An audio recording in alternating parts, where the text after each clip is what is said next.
Hello, শুভ সন্ধ্যা। এখন থেকে আমার ব্লগটা আমি শুরু করছি। তা তোমরা কেমন আছো? আশা করি তোমরা সবাই ভালো আছো। আমিও ভালো আছি।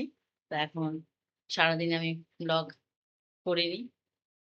তো এই বিকেল থেকে এই সন্ধ্যা থেকে এখন ব্লগটা শুরু করছি। তোমরা দেখতে থাকো আমার ব্লগটা।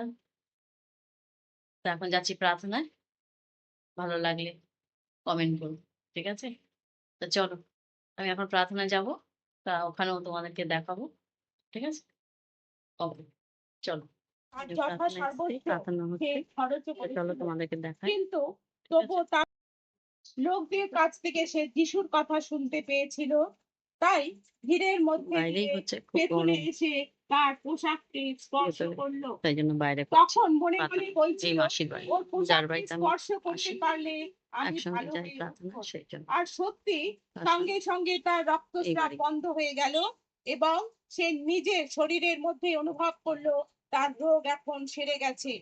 এদিকে যিশুও মনে মনে তখনই বুঝতে পারলেন যে তার মধ্যে থেকে একটা শক্তি বেরিয়ে এসেছে। তাই ভিড়ের মধ্যে ফিরে দাঁড়িয়ে তিনি জিজ্ঞাসা করলেন, কে আমার পোশাক স্পর্শ করলো? তার শিষ্যরা তাকে বললেন, আপনি তো দেখতেই পাচ্ছেন, আপনাকে আপনাকে ঘিরে কি ভিড়ের চাপ, তবুও জিজ্ঞেস করছো কে আমাকে স্পর্শ করলো? তিনি কিন্তু চারিদিকে তাকিয়ে দেখতে লাগলেন এ কাজ তার কি ঘটেছে বুঝতে পেরে ভয় কাঁপতে কাঁপতে এগিয়ে এলো এবং যিশুর পায়ে পড়ে তাকে আসল কথাটা সব খুলে বলল।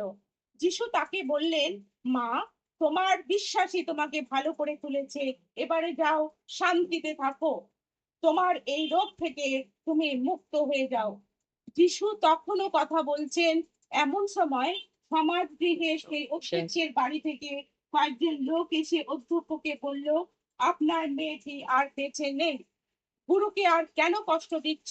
কিন্তু যিশু তাদের কথা শুনতে পেয়ে সমাজগৃহের অধ্যক্ষকে বললেন, ভয় পাবেন না, শুধু বিশ্বাস করুন।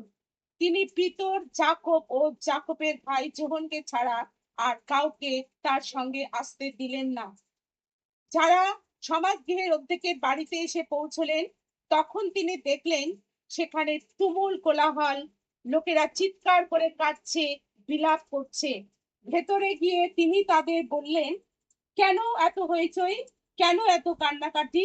মেয়েটি তো মারা যায়নি, ও তো ঘুমাচ্ছে। কিন্তু তারা তাকে ব্যঙ্গ করে নানা মন্তব্য করতে লাগলো। যিশু তখন তাদের সকলকে সেখান থেকে বের করে দিলেন।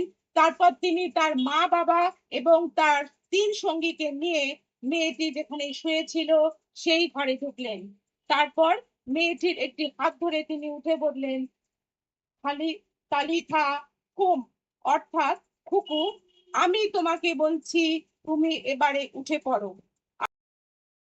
তার বয়স ছিল 12 বছর। যারা সেখানে ছিলেন তারা তার দারুণ বিস্ময়ে বিমূঢ় হয়ে পড়লেন।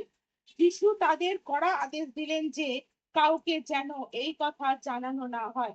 তারপর তিনি মেয়েটিকে কিছু খেতে দিলেন। এই হলো প্রভুর বাণী। প্রার্থনা শেষ হলো। 6টা থেকে আরম্ভ করেছিল। এই এখন মানে 7:30 বাজে। এখন শেষ হলো প্রার্থনা। তো তোমরা দেখতে থাকো আমার ব্লগটা। ভালো লাগলে তৃণমূলের শেয়ার নেতা করো। ফোন করছে।